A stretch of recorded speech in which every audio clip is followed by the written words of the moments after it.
This is Rediscovering Childhood, the space where we challenge the old models of parenting and education and explore what truly helps children thrive.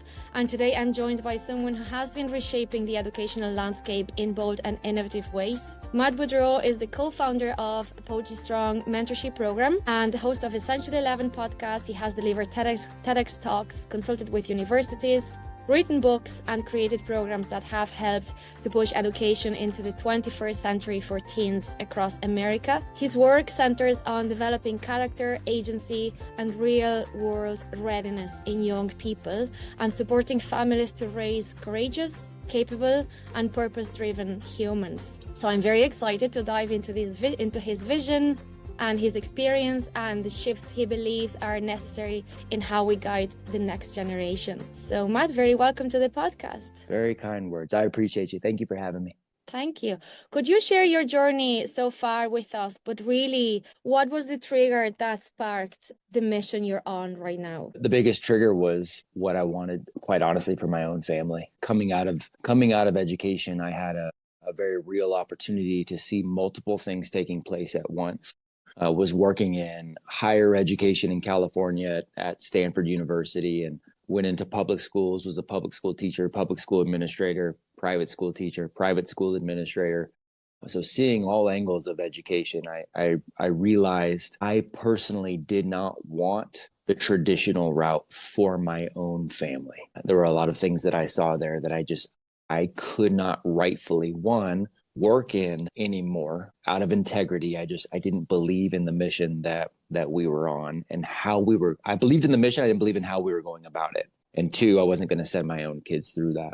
So as I started developing my own campuses, my own schools, and my own programs for kids, primarily for mine to come into, right, selfishly, and then I wanted to invite others to come along. I had a speaking career that organically took off as well and got to consult with not just universities, but some of the top companies in the world and was flying around and speaking to CEOs and HR managers. And I'm hearing directly from them what they wish they saw in young people that they weren't seeing. And so that got to help inform me on what I was doing with the families that I was serving. So that's really how it all came together. So everything we're doing out of Apogee, from campuses to mentorship for the kids to mentorship for mom and dad, all stemmed from that. This is what people need. This is how we build strong, educated families again. So that's a wave top overview of how that all came to be.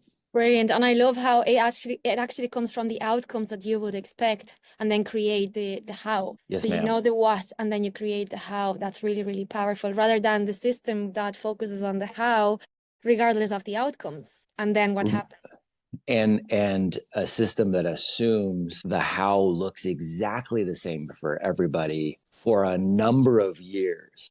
Right. And that is one of my biggest issues. Is there are some things that I do believe are factory settings of humans, and all humans, operate in a certain way. But at one point, once you have that fundamental foundation, then there becomes this agency for each individual. And then you've got to be able to expose to more opportunities to figure out their how, their specific journey. So yeah, I love the way you said that. Yeah. And it's a very inclusive approach as well. Yes, ma'am. Yeah. Yes, So ma'am. it's really interesting that you talk about entrepreneurship as well as a way of finding information about what it is that our children need in order to grow and thrive in this future of uncertainty, really, because we don't really know what the world is going to look like in 5, 10, 20 years, but we can prepare them for that. So what are the things that you think are important in order to prepare children for this future that's coming? That's a really good question. And I like the way you frame that, because certainty is an illusion. It always has been. It's even more so now with the way things change. And so to me, as a parent, it would be almost arrogant to assume I knew exactly what to do in terms of skill acquisition to have a young person ready for 5, 10, 15, 20 years ahead from now, right? In terms of skill acquisition, I would be arrogant to assume here are all of the skills you will need for sure. So what do I have to do? I have to take a look and go, okay, well, what are the skills, the very few that last the test of time? And then how do I prepare that young person to be able to adapt to whatever else is necessary? Right. So what I love about entrepreneurship is it causes you to be aware of skills that do last the test of time. What things last the test of time? Well, I would argue that good communication always matters, right? And that even begs the question what good communication means. But I mean good communication from, orally, from in the written form. I think those things always matter. So I want that to, and entrepreneurship is a great way to develop those skills, right? From building a team to selling a product to giving and taking feedback to all of, like, entrepreneurship puts that in such a real world, real emotion scenario. I love that, right? So the communication always matters. You start to take a look at emotional self-regulation. It's something we don't talk about a bunch, but that always matters. Your physical health always matters. And that doesn't necessarily come out through entrepreneurship, but I'm taking a look at the very root fundamental things. Everything else requires you to be able, and more importantly, willing to adapt, to go, this is what I need to know now. This is an anchor that is no longer serving me in the current world, and I need to be willing to get rid of it now. Nothing teaches that ability to adapt like being an entrepreneur, that causes you to look for opportunities and then look for patterns and then try something and have it not work and come back to the drawing board and try again. Those are the skills that are going to help our kids navigate the road, right? So you don't prepare the road for the child, you prepare the child for the road. And those are the skills that I believe help prepare the children. So there's very few things that I think everybody needs to have. And then outside of that, it's that adaptability and the ability to see those patterns. So it's such a fascinating thing. And again, people will hear that and go, okay, well then, but what do I do, right? We've been so trained to want the steps 1 through 10 as if certainty was a real thing. It is not. It is not. Certainty is an illusion. So the best you can do is make sure you are prepared, controlling what you can control. That gets you as close to certain as anything else. It's fascinating. It is fascinating. And I'm actually teaching business to 16-year-olds now this year. Nice. Yeah. So they have here in Ireland, we have a program called Mini Company. So they have to design their very own first business. Very cool. And yeah, it's really exciting. But I get teachers saying, I taught them how to do this and they don't know how to do it and they're not doing it. And I'm like, just because you say something doesn't mean they're going to learn it. It's only when they actually do it and when actually they need it. And I always give the example of English. When I learned English during school for 15 years and I then came to Ireland and I couldn't put a sentence together in English. So just because my teacher taught me how to speak English doesn't mean I learned how to speak English. It's only when I was here and I needed to communicate and talk to people. I was like, okay, I better learn now. That's right. That's right. And everybody knows that's the case. Everybody can point that out in their own life. Everybody can point that out in people they know. It is just a very difficult, especially when you are a teacher and you pour your heart and soul into how you've been taught to train other people. And then when you see that, you're like, it is a mirror for yourself. And it starts to make you think, oh my gosh, did I do something wrong? And it's so hard, right? And because teachers are told this is how this works. And some of them did very well. Like they learned that way as students, but they don't analyzing the fact that it's like, okay, well, you only learned that way as a student, sort of. You likely only applied some of it. If you went back, I was a straight A student and I was a public school teacher and a private school teacher. I went back recently and took a standardized test and I did not do well. I didn't do very well. I still do well in the real world. I didn't do well on that. So did I really learn it? And so you start to, ask yourself those questions and you're like, oh my gosh, what am I doing? But it's what you said. It's the application of it. And it's getting them to, or inviting them to be willing to apply all of those things too. Because at the end of the day, even if you give them the opportunity to take it on, there is still some onus on the student for wanting to jump into it as well. So it's a unique relationship, man. It's far more complicated than we've been led to believe. Teach it, learn it. It's not that simple. Yeah, 100%. So what would be your approach in teaching? If you went back to school now, how would you approach as a teacher? Yeah, I approach through options and invitation with an attempt at inspiration. I take a look at, and this is what we do on our own campuses. I've had the opportunity to help a lot of men and women bring K through university campuses to their community. And we've got close to 150 that have joined us over the last couple of years to do this through Apogee. And it's options invitation with inspiration. So we provide a space where you've got a number of options to dive in. So you have a number of options during the day to dive into your academic work. When I say options, I mean, do you want to go classical curriculum? Do you want to use Khan Academy? Do you want to use textbooks? Do you want to use, that's okay. Let's just set goals around your specific academic goals, and we're going to help walk alongside you during that time. And then we're also going to take a look at giving you options for projects, collaborative projects where you're working together with somebody else to solve a real world problem, or individual projects where, again, you're kind of solo, but you're solving a real world problem, or you're creating a real world thing. We give you as many options as we can think of. And then we invite you to dive in and actually do as much as you can during that, during the time frame that you are with us. That's really what we do. And then we try to be the adults on the side who are inspiring you to want to continue, who are helping facilitate the take a break here, and we'll do the physical side, and we'll try to incorporate some of the real world tools that we're learning and going, okay, you might benefit from Pomodoro method. So let's go 25 minutes on as far as academics go, and 5 minutes off to give your mind a break. And I'm watching you. And so waited and engaged, and then having conversations with the parents and going, okay, how do we help you at home make sure that this inspiration continues when they get here? Right. And so we take a look at it from this almost psychological analyzation of each individual. But for the actual learning process to take place, it is, what are all these options, and how do we invite you to take on as many things as you can? That's how we're trying to set things up. Again, what's the foundation everybody needs? And then what are all the options? Because what your genius is and what you're excited about is going to be different than my own.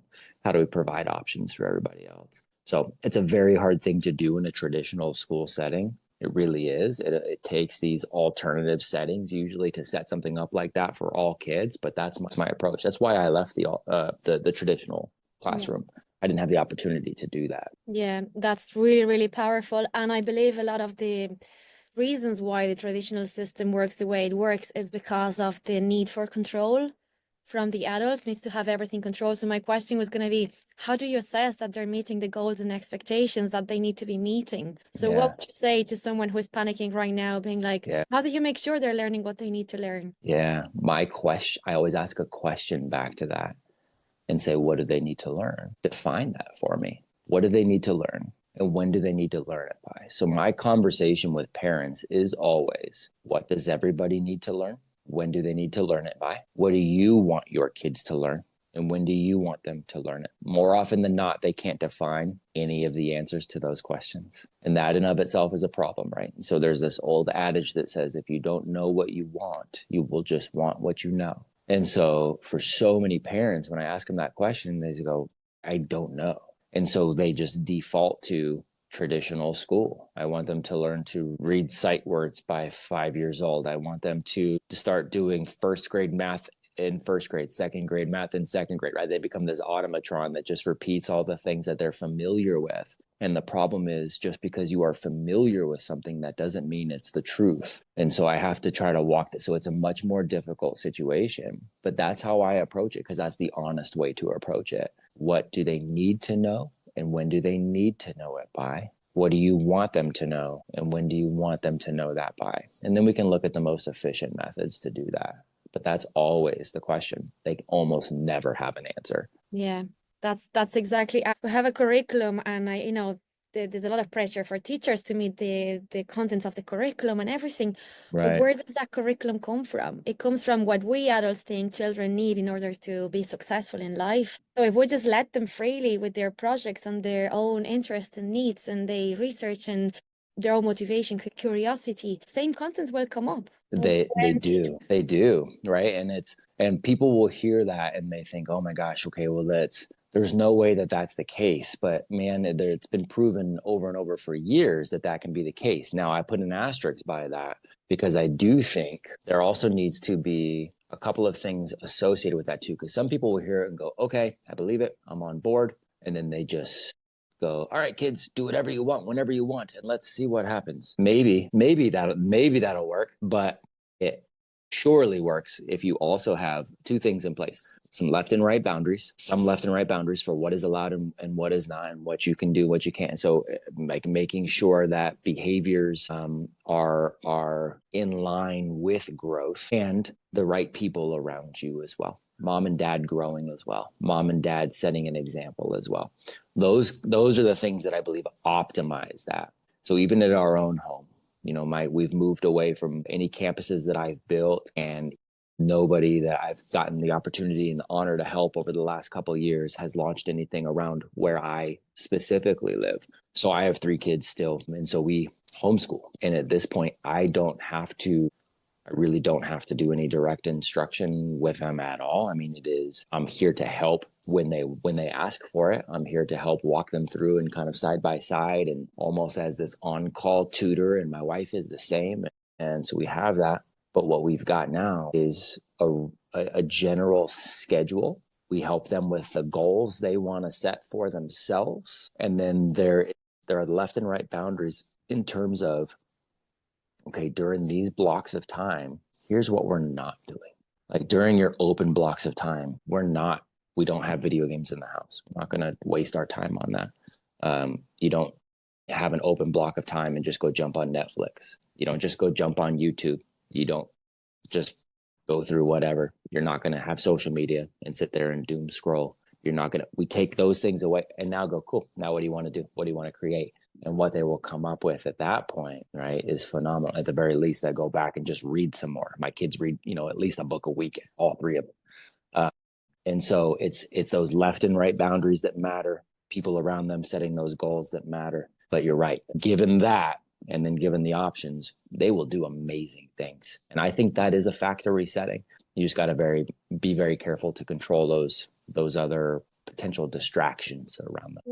Do you have any examples of any stories where the children have surprised you or amazed you in very positive ways, as in to exceed your own expectations of what they could actually do? I mean, you have tons of those. Yeah, I was going to say, at this point, having gotten to do this for so long with so many families, I mean, and I won't just talk about my own kids have like surprised me with things that my girls bought their first horses when they were 9 and 7 with the amount of money they made in their businesses, right? Like that in of itself was awesome.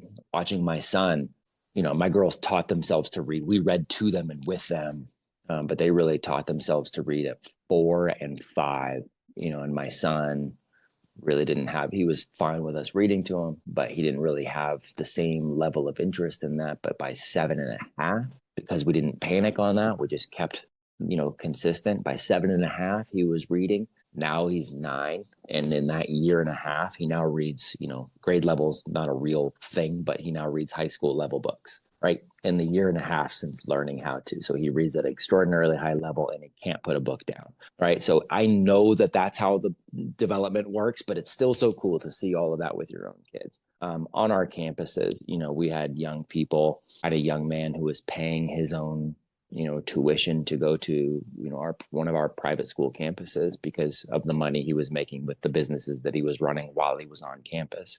I had students on campus who were working what were billed as degree required jobs. So it was a job that literally said college degree required. And he got the job while he was a junior in high school, right? Because he showed he had the skill set and he was doing that as part of his school day. He was working over here. We've had students that are graduating with their college degree at the same time they get their high school diploma. I've seen students walk off stage from high school, and I had an entire nationwide organization change their company policy to where they TEDx with some of the most well-known speakers on the planet. Like I can go on and on and on and on when we've created this environment. I've seen now I can also give you, to be honest, I can also give you plenty of examples of young people who have had the same opportunity and squandered it because either they weren't going to take advantage of it and drive themselves. They'd already been kind of trained to just want their own step 1 through. I just want to go back to regular school because they knew it was easier. So I've seen students do that. I've also seen students come in and have all that same opportunity and have parents completely panic because it didn't look like a normal school and pull them out, right? So I've seen just as many of those stories. So I want to be honest about that, because I don't want people to think, well, this just isn't if this, then this, right? It's automatic. No, there's work. It takes more work to be responsible, right? But I've seen magic happen just as much as I've seen people completely avoid the opportunity to make magic happen. That's incredible. Thanks for sharing that. I can imagine now, I say, my child, I could see great opportunity, great chances of doing something incredible, and then my child decides, no, actually, you know what, I'm going to go back to traditional school and just get a job then. And as a parent, we try to fix them and we try to help them and we try to give them advice. No, you should do this. No, you should do that. So what are the things we can do without trying to influence their decisions? But at the same time, we don't want to just let them make those choices when they've been inside. We know, no, don't do that. So what Yeah. are the things we can do as parents to really guide them, letting them be themselves, but at the same time, push them to get out of their comfort zone and Yeah. reach their full potential? Yeah, I love that question. And there is one very powerful thing that I've seen over and over and over again that absolutely is your best bet in making those things happen. There's one very powerful thing, and parents normally don't love the answer to this. But the answer is all of those things you want for them, all of those ideas you want for them, all of that mindset you want for them, all of that, you need to ask those questions of yourself first. That's the most powerful thing, is the example. It is what you set as normal in your household. It is the things you refuse to compromise on as a person. It is the growth you exhibit. It is the left and right boundaries you put in place for yourself and refuse to compromise on. It is the consistency you engage in or don't. It is you. That foolproof never fails? No, you can't say that, because they still are an individual. But I'll tell you what, if you have made those things normal for yourself and your household, then it will be normal for them. Think about those students that wanted to go back to traditional school. Why'd they want to go back? That was familiar. Again, just because it's familiar doesn't mean it's the truth, but we crave the familiarity. So what if then we make growth what is familiar? The best thing you can do is to push yourself forward and bring them along with you, so that is the thing that is familiar. It's the thing that parents don't want to hear. They want to know what they can say. They want to know what they can tell them to do, and they will listen to it. They will do what you do before they do what you say. That's the hard answer, but it's the real answer. Yeah. Yeah, and I've experienced myself the same. They tell you to do this, they tell you to do that, but nobody was there to show me how to do that. So That's right. You need to be able to see it and experience it and know that your parents believe that. Because that's another, your parents can tell you anything they want to. But I had this experience as a kid. And again, my parents, I have not a good, they did the best they did with what they could have. And I have a better relationship with one than I do with others. And all of those things are fine. I look back on that though, and I go, okay, I see them telling me certain things. And I knew, even at a very young age, even if I couldn't articulate it, that they were telling me things. And there was a part of me that was like, well, you don't do that. So if you don't do that, but you're telling me to do that, well, that's called hypocrisy. And even at a young age, kids will, even if it's only subconsciously, they'll go, oh, well, you don't actually believe that. Otherwise, you would do it. yeah, and that You don't breaks the believe. trust. Yeah, there's no trust there. And it's not just the trust for the individual, but it's trust for the concept that you were just trying to get across, right? You lost all momentum for any skill or all momentum for any belief in the concept that you were just trying to push them to believe about themselves. They're like, well, you don't even believe it. So I'm all set. I'm going to do what you do. Yeah, that's so true, and it's a great Mm-hmm. level of awareness, and they really inspire us if we let them be to be our own role models and to help Mm-hmm. us be the best version of ourselves, to be that role model, and it just works both ways. We have to be willing to do that. You bet. That's Yeah. exactly it. And the willingness is the hardest part, man. That is the hardest part, is the willingness. I hear so many, we're very good, especially as we get older and we get to become adults, and we are very good. And look, I'm not saying, when I say we, I mean, I'm including myself in this, like everybody, we are very eloquent in the lies that we tell ourselves more than anybody else. Excuses. right? But they're not excuses to us, because to us, if it's I'm talking about myself, it's a reason. And that's where I'll get extraordinarily eloquent and detailed on the reason, right? For others, it might be an excuse, but for me, it's a reason, and that's BS. And until we can call ourselves out on that, and really continue the work of shifting that. And by the way, share it with your kids that you're shifting, because that's, again, part of what making that normal, making that self-awareness and that continuous self-observation and the continuous self-questioning. Model that for them by saying, man, you know what? I used to believe this. I don't know if that's right. There might be better evidence here to suggest something else. This is what I'm wrestling with right now. So I'm trying to work through this, and I don't know where I'm going to, where I'm going to land on it, but here's what I'm trying, and here's what I'm testing out, because, I this may be my next level of growth. And so that's it. Just let them know. They don't have to even fully understand that, but if they continue to hear those kinds of words and see those kinds of examples, and they'll know if you actually change, because something will change. Like, they will see it. I remember when you used to think this and used to act this way, but now you act this way. It's one of the best things we can do, because then they see that as a normal part of life. You should be embarrassed to be the same person you were 5 years ago. I am annoyed. You even mentioned the TEDx's at the beginning. I can't even watch those. I don't ever watch those. I'm like, that guy is not, and it's not, I'm like, that guy doesn't speak as well as I do, but that should be part of the growth, right? Like, that should be it. I look at some old social media videos and I'm like, that guy's kind of annoying. Like, that guy's I don't know. So, like, you should be embarrassed. And I hope I'll do the same 5 years from now. Look back at this interview and be like, God, that guy. What was I thinking? What was I thinking, right? Like, that guy doesn't, God, that guy just drives me nuts. Like, and that's okay. It's part of growing. Yeah, absolutely. It's not what you achieve, it's the person you become while you're achieving all those things. And showing that to our children is just, we're winning. That's it. And by the way, you're always just becoming. Like, you never actually get there. You never actually get there wherever there is, right? The only thing that ends that and makes it a become is, well, now you're dead. And so that's what you became. And so there's the finality. Wise, at least when you're growing, that's how it works.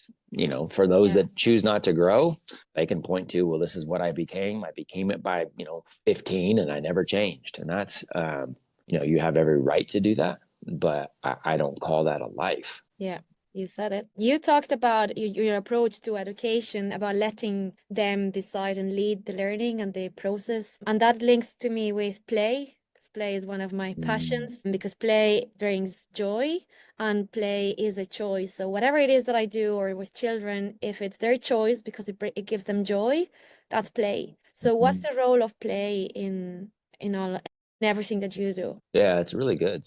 That's a really good question. Play is I want people to understand too, from a developmental role, play is actually brain development for a long period of time as well. I wish people would understand that more, or sit down to think through what that actually means. We have a little puppy. We have a lot of animals on the farm, but we have a puppy right now who is about 6 months old. We will have, in a couple of months, I don't know how many, 10, 12 baby goats running around. They'll get birthed. And what you see, automatically play, right? They want to play. They want to roll around. They want to wrestle. Well, guess what? My kids, especially as they were younger, what did they want to do? They want to play all the dang time. Guys, that's not accidental. It's hardwired. And it's not hardwired because, well, small animals or young people are, lazy and don't want any responsibility. Quite the contrary. That's how they work out their ability to contribute. That's how they work out who they are and their responsibilities that they want to tackle. And, that's why they mimic, and that's why they, are mirrors for what they see in their daily life. And so they'll want to play certain things out, and it is quite literally how their brain is wired to develop. Right. And like that, it's so important, as in those younger age ranges, for us to understand that it should be the primary thing they do to learn. Then they start going through, and that's essentially 0 to 8 really ish. And then as they get a little older than that, play is still wildly important, but they also want to show that they can contribute. And so they want to take on more responsibility, but they also want to own something that is like significantly theirs, meaning this is my job. This is my responsibility. This is the way I contribute to the world. This is the way I contribute to the household. And so there is an element of play still, but then there's the responsibility piece. As they get older and as we get into adulthood, play still matters. It still matters, but it becomes more a matter of perspective than it is an actual biological need. And so what I try to work with parents on is understanding that, look, if you can gamify, because we still, as we start to play a game, we allow ourselves to get lost in the adventure of doing something. Right? And it's why you have so many adults, unfortunately, that are addicted to things like video games too. You have so many of these grown men, which drives me, crazy. I don't vilify video games themselves. They're brilliant pieces of art. They are brilliant, creative you have to be wildly intelligent to develop those things. But getting sucked into that to where that is the adventure of your life. And that is where, because we crave that, like getting sucked into that, take that same level of adventure and play to go build something else, go build something in the real world, go look at your relationships with the people most important to you as this game and a mystery to unlock. Go take that same level of play to the business that you want to build, to your physical health, to figuring out your finances and going, okay, what is the game here? How do I figure out the game of finances to get myself financially free? How do I take that same, so it becomes a matter of perspective, but we can still take that perspective to our life to build something fun and meaningful. So yeah, play is hardwired into us. We just lose it. We outsource it and we give it away. And then we apply it to distractions as we get older versus applying it to the place that gives life meaning. Yeah. So would an adult that's addicted to games like that, would they be lacking purpose? Normally. Yeah, normally. And that's a really good question. I think that's an interesting question. I think in my experience, most adults have outsourced their life so much that at some point they do come around to the realization that they lack purpose. And that shouldn't be something that creates a panic if you realize that, because what I very much believe, and again, I'm open to being wrong, I'm open to changing my mind, but I don't believe purpose is something you find anyways. I think it is something you forge. It is something that you create. So the beauty is, if you realize you lack purpose, you're a decision away, because the purpose can continuously change. So, okay, what is my purpose then? What do I want it to be? I'm going to go ahead and decide that, and I'm going to put all my eggs in that basket, and I'm going to go try to build and create there. Now, well, what else do I want my purpose to be? Right? You can forge that, and I think you can have multiple simultaneously as well. I have a purpose in this home as the leader of this family, but I also have a purpose when it comes to what I do, through Apogee and our business and who we're trying to help and the families we're trying to serve. And I think you can have multiple, and all of them are just a decision. Yeah, I totally agree. And it's such a reassuring piece of information as well, because you don't need to have all the answers. You never have all the answers. By taking action towards the next thing that you build your life. Yeah. You can't have all the answers, right? Like that's a thing for us to get our, once we wrap our minds around it, we can't have all the answers. Yeah.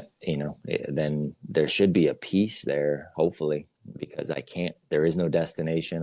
I can't have all the answers. As soon as I think I've got all the answers somewhere, I'm just stagnating my growth, right? I'm stuck.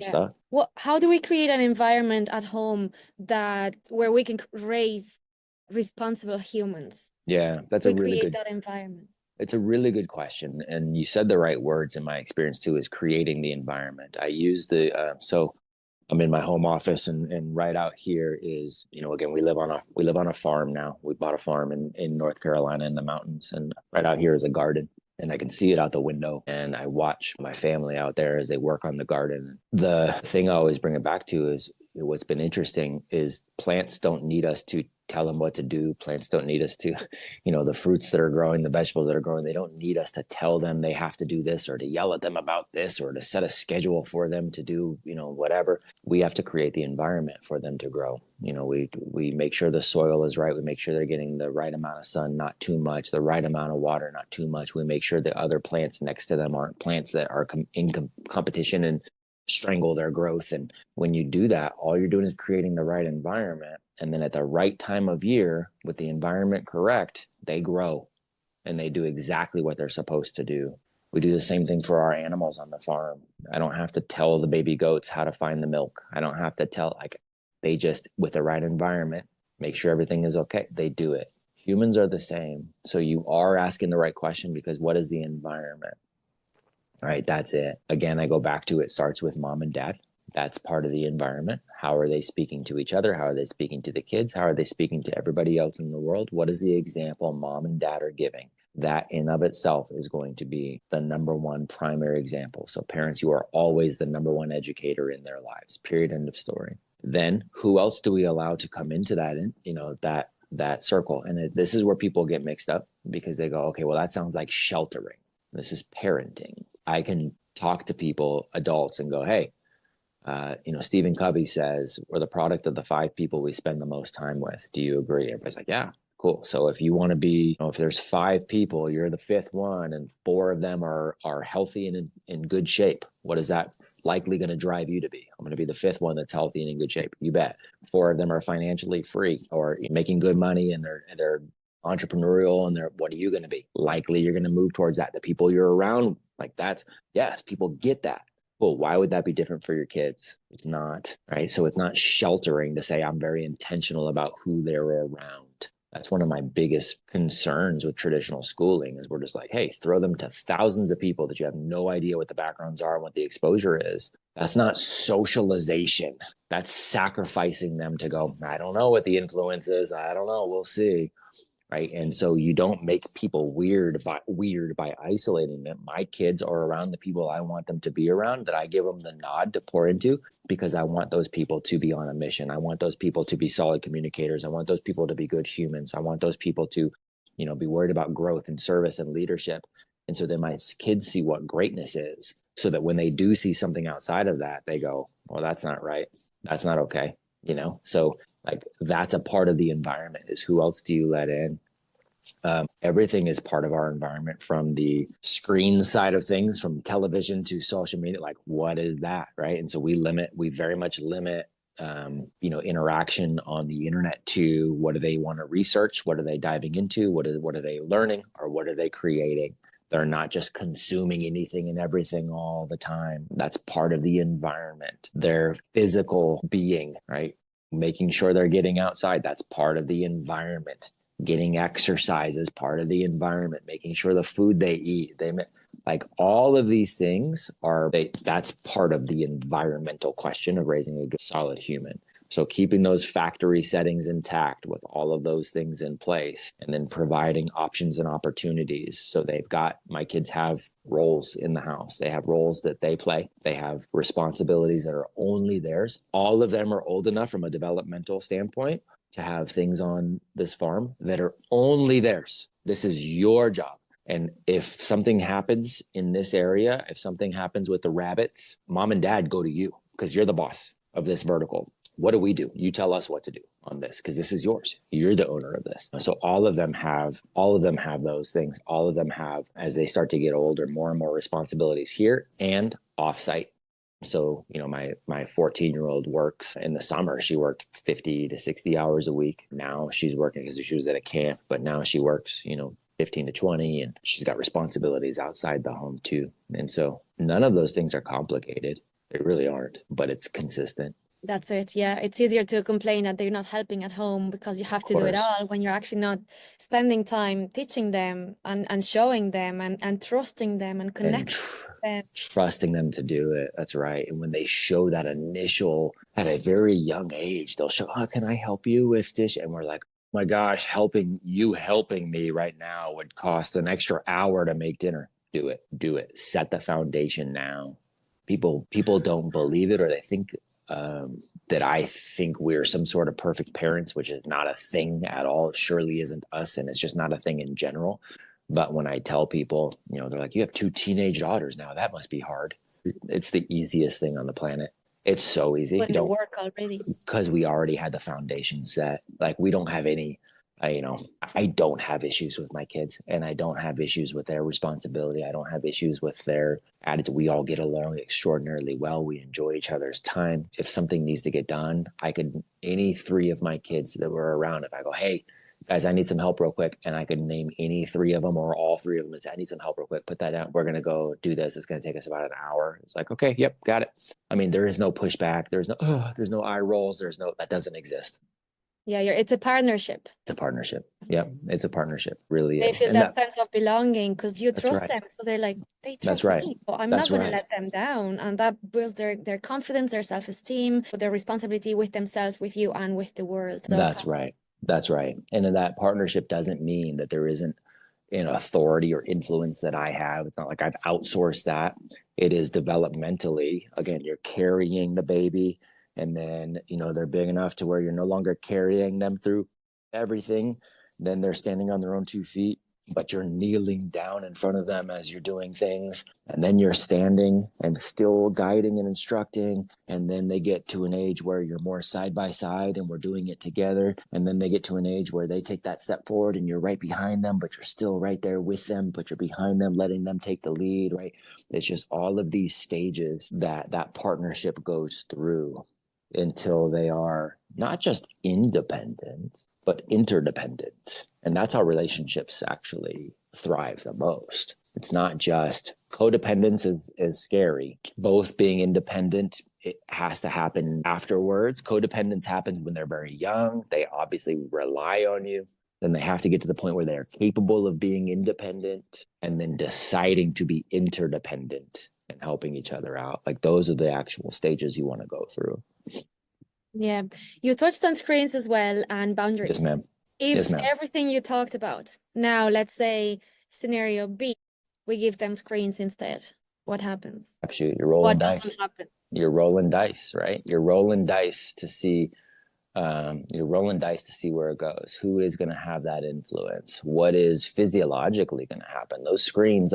One of the things people don't realize is it's not just these aren't just. It's not just like a mental influence and you know a mental distraction or a harmless. There's actually a physiological thing that takes place with too much screen time, and this is a human nature thing. It's not just a children thing. This is an adults thing too. Too much of these screens, it physiologically actually depletes, gives you these dopamine hits, but then it depletes your dopamine. It's like a swimming pool. And so it depletes it. And so then you actually have to give yourself time. And that's why, adults will know if they spent too much time on the phone or too much time on the screen, they start to feel exhausted. Right. And you have to actually step away and you got to recharge. Right. Well, you actually are physiologically depleting this dopamine. You got to recharge it. So a lot of these kids are getting involved with screens so early. And so then they deplete all that and they come away. And when the real world demands attention or focus or energy or creation or, you know, any human biological exertion, they can't do it. And then people go, oh, God, you're just not motivated. Well, no, they're physiologically depleted. So you're right. They've lost their motivation to do something in the real world. Right. So when we just resort to, hey, screen for everything, it's a very real risk of attaching what they feel like they want to do and have to do to something through that versus and look, those two worlds can merge. You and I are talking through a screen right now, like they can merge. But if you're too unintentional about it, it can be to where they start to believe that is the only and everything, and it destructs everything else out here. It's a crapshoot, man. It really limits their potential. Very much can. And you risk. I've talked to a number of young men who, screen and I got addicted to the video games, and that led to I didn't do anything in the real world. I was depressed if I wasn't playing those, and so I didn't create a lot of relationships. And then even on the relationship side, it was just easier to it was easier to play a video game than it was to go build something in the real world. I could feel like I was on an adventure. And by the way, it became easy enough to just pursue relationships when I got to that age. And I was like, I should normally go out and want to talk to the girls. God, it's easier just to jump on a screen and I can find a girl very, very quickly right there. And that's, I've talked to a number of young men where that was their trajectory, and I don't think that's what anybody wants for their kids. Yeah, absolutely. It's not even just what you do on the screens, it's what you're not doing while you're on the screens. That's both. What's the one outcome you would like anyone doing your programs or taking on your programs? What's the one biggest outcome you want them to take away from it? Yeah, that's a really good question. The biggest outcome I want for all of our parents that come through or the young people that come through, these programs is understanding kind of what we started with, that security is an illusion. So taking on responsibility is the only chance you have at freedom. So responsibility meaning you actually have to be willing to go through and question everything, look at everything from all sides, and then make an intentional decision on what you want to do with anything. And that happens with everything. You got to take a look at everything from the food you're eating. Take a look and go, okay, I could just eat this. I could just eat this. I could eat a mix of this. What are the pros and cons of all these sides? Stop being having a almost a religious outlook on everything, and really start to analyze and take the responsibility, take the time to figure out who you are and what you want. The closer you can get to that in every area of life that matters, the closer you'll get to going, okay, I'm as close to freedom as I can get because I'm as responsible as I can be. Stop outsourcing all that. Stop being afraid to outsource all that and pretending that that's where security is outsourcing that to everybody else. It comes from you being the best version of yourself, but you have to define what that best version means. So that's really what we want with everybody. It's why we don't just go, hey, 6 weeks to change your life. That's a lie. There's so much to do. And there's so much retraining of your brain that has to happen, and so that's what we do. We work with people for a long time when we work with them. That's really, really empowering. Yeah. Have to. The last thing I want to ask you, anyone listening now, if there's one thing they can start doing from right now to start making a difference in their own journey and their own children's journey, as well as they're with them together, growing together, what would that one action be? Ask yourself what you refuse to question. Ask yourself, you as the parent, what is the thing you refuse to question? Orson Scott Card has a great quote, and he says, we question all the things we believe, except for those we really believe and those we refuse to question. And I love that, because again, it goes back to those eloquent lies. If you're a parent, like, what is the thing that you are holding on to that you refuse to question? If you can go through the pain of going, okay, how do I not just look at this from a different perspective? Can I try to prove myself wrong? Can I go through the painful process of trying to prove myself wrong in the one area of my life that I don't want to question at all? And you might not be able to prove yourself wrong, but you might be able to as well. And then you got to wrestle with that decision on, do I change my habits because now I've changed my mind? Changing our mind is one of the most difficult things we do. So ask yourself what you refuse to question and question it. Really push through that. And maybe that can set the pattern of going, okay, how do we get ourselves to grow? Growth doesn't happen for most people because growth requires change, and it's the last thing we want to do. So force yourself to do it around the hardest thing you can think of, and see if that doesn't help you get on the right trajectory. That's what I would challenge people with. Yeah, that's incredible. And it's so empowering, and also reassuring that we have it in ourselves. We don't need to fix our children. We don't need to change the environment. We have it in us. So we need to look within to really see the potential for growth and how we can make it for the better place. Yes, ma'am. Well said. Well said. Thank you so much. The world is very lucky to have you. No, ma'am. I'm lucky to get to do what I get to do. Lucky to be able to connect with amazing people like you too. So thank you. You did a great job too. This is a great conversation. And I love your accent too. It's so good. It's such a cool mix of everything. Like, I love it, man. It's so cool. I love that. Thank you so much. Thank you. Honor's mine. Thank you. Thank you for listening to this episode. Don't forget to like, share, and follow so you'll never miss out on upcoming episodes. See you next time!